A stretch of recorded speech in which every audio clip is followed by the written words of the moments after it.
Boa noite a todos, paz em nossos corações. Quando estudamos a vida do professor Rivail, nós vamos conhecendo primeiramente o nome dele. Como era o seu nome? Hippolyte Léon Denisard Rivail. Algumas pessoas dizem que ele seria Léon Hippolyte, mas não, a gente nota nos livros em que ele autografou. E lá está, Hippolyte Léon Denisard Rivail. Ele nasceu a 3 de outubro de 1804. Quando foi agora em 2004, eles comemoraram o bicentenário de nascimento de Allan Kardec. Houve grandes festividades, não é? Ele era de família lionesa, de Lyon, a cidade de Lyon, e era uma família católica. Então, olha, a formação dele inicial era católica. Agora, os antepassados dele eram advogados, juízes, educadores. Olhem que família que ele veio nascer, não é? De acordo com os objetivos dele. Ele estudou com Pestalozzi, o grande pedagogo, em Yverdun, na Suíça. Ele estudou lá dos 11 aos 18 anos, até 1822. Aí ele retornou à França. 1824, ele estava então na capital francesa e passou a lecionar e publicar obras pedagógicas, especialmente aritmética e gramática francesa. Claro, era o idioma dele, não é? Então a gramática que ele estudava era a gramática francesa. Em 1825, ele fundou e passou a dirigir uma escola de primeiro grau. Ele se interessava pelos alunos carentes que precisavam de orientação, de aprender. Em 1831, ele ganhou um prêmio da Academia Real das Ciências de Arras. Ele ganhou um prêmio pelo trabalho dele. Em 1832, ele casou-se com a professora Amélie Gabrielle Boudet. E eles não tiveram filhos. Parece que a tarefa deles era tão grande, né, que não dava para ter filhos. Em 1834, aquela escola que ele abrira foi fechada. Um tio lhe causou prejuízos. Olha aí, nós não estamos livres, não é, de que as pessoas ajam mal conosco. O tio lá desviou dinheiro, não é? E ele não pôde continuar com a escola, fechou a escola. Mas ele, a partir de então, começou a trabalhar como contabilista. Interessante que ele trabalhava como contabilista, num teatro ele fazia escrituração. Então algumas pessoas adversárias disseram, está vendo? Ele estava no teatro, vaudeville, ele estava trabalhando para ganhar o seu pão. Ele não estava partilhando daqueles espetáculos, ele estava trabalhando como contabilista. Mas às noites ele elaborava livros de ensino, ele traduzia do alemão, do inglês, obras literárias e de estudo. Ele conhecia vários idiomas, holandês, grego, latim, era poliglota ele. Ele preparava cursos e ministrava em escolas, até sobre lógica e retórica. E na casa dele, ele também organizava e ministrava para alunos carentes cursos gratuitos de química, física, astronomia, fisiologia, anatomia comparada. Por isso alguns pensavam que ele era médico.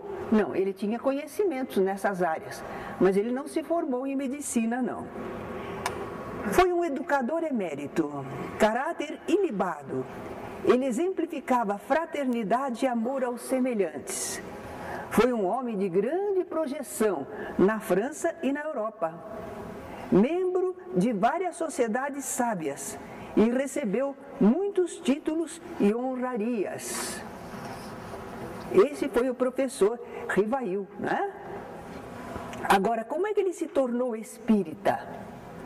Ao redor de 1850, 1852, as mesas girantes estavam muito em moda na Europa.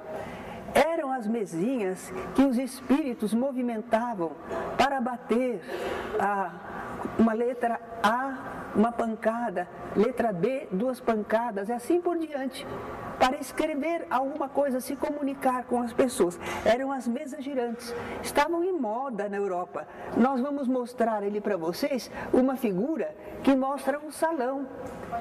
Pode. Um salão no qual havia essas mesas girantes. O pessoal se divertia com essas manifestações, era brincadeira para eles, não é? Mas o professor Rivail era um homem de cultura geral. Ele já se interessara pelo magnetismo animal. E quando em maio de 1854 ele foi convidado para presenciar o fenômeno, a princípio ele não demonstrou interesse. Parecia mais uma brincadeira social, não é? Mas os companheiros que ele conhecia insistiram. Então ele foi observar os fenômenos e constatou, eram verdadeiros. E a causa era uma inteligência. Então ele se pôs a pesquisar, continuou pesquisando. E o que ele descobriu mais? Que os espíritos manifestantes não eram todos do mesmo grau de desenvolvimento, não eram todos iguais em moralidade, em conhecimento. Mas mesmo assim, as suas informações eram valiosas. Porque às vezes nós temos relatos de pessoas que foram a países estrangeiros e elas nos contam o que viram por lá. Essa pessoa pode não ser muito erudita, pode não ser uma pessoa de conhecimento maior, mas ela tem experiência do que ela viu, do que ela presenciou. Então, estas manifestações dos espíritos ajudavam Kardec a conhecer a realidade do mundo espiritual. Agora vai começar o trabalho dele de codificação. Ele prossegue naqueles estudos, ele observa fenômenos mediúnicos em todos os seus aspectos. A gente fica assim admirado de ver como em pouco tempo ele examinou todos os tipos de fenômenos mediúnicos que hoje a gente se esforça por conhecer. E ele conseguiu revisar e apresentar, né? Ele usou mais de 10 médiums nesse trabalho. Começou com as senhoritas Carolina e Júlia Baudin, depois a senhorita Jafé, mas ele usou muito mais médiums, não é? Isso é muito interessante, porque não pode ficar só em torno de um médium, porque aí é uma ideia parcial, não é uma ideia verdadeiro consenso universal. E Kardec, então, pesquisou com muitos espíritos através de muitos médiums para ter o consenso universal. Então, com o espírito crítico, raciocínio filosófico, ele se convenceu da imortalidade da alma, da natureza dos espíritos e suas relações com os homens, das leis morais da vida presente e futura, do porvir da humanidade, segundo os ensinos dados pelos espíritos superiores. Bom, só que aí ele chegou à conclusão que aqueles conhecimentos, aqueles ensinamentos eram uma doutrina, porque tinha um todo, tinha uma coerência. Doutrina é assim, não é? Não são ideias esparsas, ela forma um todo. Então, aquelas informações dos espíritos revelavam uma doutrina. E Kardec, então, denominou essa doutrina Espiritismo. Por isso, quando às vezes as pessoas querem falar do espiritismo e dizem espiritismo de mesa, espiritismo de umbanda, eles não têm direito de fazer isso. Por quê? Quem criou a palavra espiritismo e disse o que era, o que significava, foi Allan Kardec. Não pode deturpar isso, não é? Então, ele coletou, coordenou, organizou os ensinos dos espíritos didaticamente e também os divulgou. Por isso é que ele foi denominado o codificador do Espiritismo. Ele não criou a doutrina dos espíritos, mas ele a organizou, codificou. Muito bem. Nós agora temos um desenho de Kardec, não tem não? Uma figura de Kardec, o codificador. Antes disso, não essa, esse. Olha, Aí está, Allan Kardec, bonita foto, né? Então, Hippolyte Léon Denisard Rivaio, ou o codificador do Espiritismo, Allan Kardec. Por que ele tomou esse nome Allan Kardec? Muitos sabem. Numa encarnação anterior. Isso, numa encarnação anterior, entre os druidas, era uma região da França, uma região bem antiga. Ele morou lá, foi um sacerdote dos celtas, então foi revelado a ele que naquela ocasião ele tinha o nome de Allan Kardec. E ele achou de publicar as obras dos espíritos com esse nome, porque era um nome neutro. Não era o nome dele de educador, de pedagogo. Era um nome neutro. Hoje, o nome Allan Kardec, todo mundo conhece. Mas quando ele lançou o Livro dos Espíritos, Allan Kardec, ninguém sabia quem era esse tal de Allan Kardec, não é? Com o tempo é que esse nome adquiriu expressão. Nós vamos ver...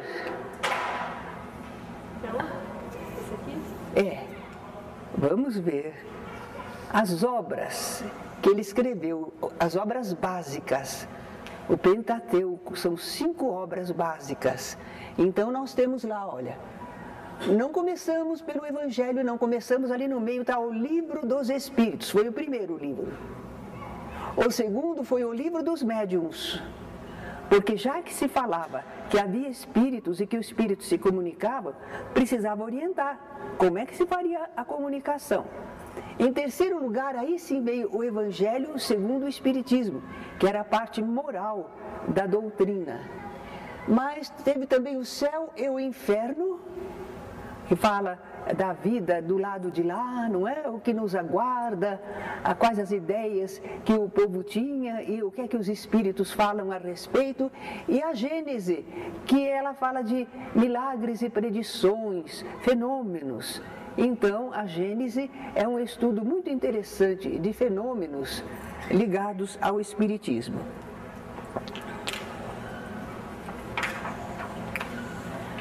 Acredito que nós fizemos tudo, né? Tem mais algum? Não. Como vocês veem, nós sintetizamos, né? Vocês vão dizer, só isso? Está sintetizado. O essencial, para vocês terem uma ideia de quem foi Allan Kardec, não é? Nós estamos num curso de iniciação ao Espiritismo, nós temos que conhecer o codificador dessa doutrina, não é? Então a gente deixou para o fim. Há grupos que fazem assim, logo no começo eles estudam as manifestações de Allan Kardec, mas eu acho que é enjoado, porque o pessoal ainda não está por dentro das ideias. A gente começa com Deus, os Espíritos, a gente vai mostrando o que é a doutrina. E aí mais tarde a gente então fala de Kardec, como ele codificou a doutrina, não é? Fica mais assim, agradável, porque eu não gostaria, num começo de curso, que fosse assim, aquela instrução técnica, teórica. Eu acho que é aborrecido. Mas quando a gente chega já no mês de setembro ou outubro, aí a gente já se conhece, aí a gente sente uma importância do trabalho de Kardec, não é? Bem, alguém quer fazer alguma perguntinha? Kardec era dado, né, como um ser cientista, tanto é que ele não se conformou com aquele evento das mesas girantes, e foi atrás de respostas. Mas como foi dado cientificamente a análise da mesa girante? Você consegue escrever mais ou menos? Ele faz uma explicação no livro meu, Espiritismo, a Doutrina e o Movimento, a gente aborda isso. Como é que foi, não é? Ele estava experimentando e ele dizia assim no começo, ele não acreditava. Ele disse, se vocês me convencerem de que uma mesa tem músculos para se movimentar e cérebro para pensar, então eu vou entender, vou aceitar. Mas não tem. Então ele não queria aceitar a ideia. Mas pesquisando o fenômeno, ele viu que era real. Contra fatos não há argumentos. ele encontrou a realidade das manifestações. Do qual ele usou para se convencer. As pesquisas, as experiências. Ele experimentou, ele diz que inclusive ele às vezes fazia uma pergunta mental, ninguém estava sabendo, e a mesinha respondia. Inclusive, às vezes as pessoas que estavam ali ao redor da mesinha não tinham um conhecimento maior de ciência, não tinham. Entretanto, as respostas eram lúcidas. Foi por isso que ele foi se convencendo, pela categoria dos espíritos que se manifestavam, certo? Sim. Kardec recebia espírito e era médium? Não, Kardec não era médium nesse sentido assim de médium ostensivo. Certamente havia amparo espiritual em torno dele. Houve uma ocasião que ele estava trabalhando lá e houve umas batidas. Mais tarde ele perguntou a um espírito amigo, por que aquelas batidas? E eles disseram, é que tem um problema, você não percebeu, mas há um erro. Ele disse, mas eu já corrigi, eu já modifiquei. Ele disse, mas o erro continua. E aí ele teve a explicação, não é? Os espíritos amigos ajudando a ele para fazer a codificação corretamente, certo? Então ele tinha amparo espiritual. Ele conseguia falar com os espíritos através de médiums, mas ele propriamente não era um médium ostensivo, não era. Não, e a gente aprende mais com ele, que não é indispensável ser médium para entender da vida espiritual. Vamos pesquisar, vamos conhecer, não é? Nós podemos, todos nós, exercitarmos este conhecimento da vida espiritual, mesmo sem sermos médiums. Imagine se a gente dependesse só dos médiums. Muito bom. Então nós vamos encerrar por hoje. Se alguém sentir vontade de trocar alguma ideia, estaremos à disposição.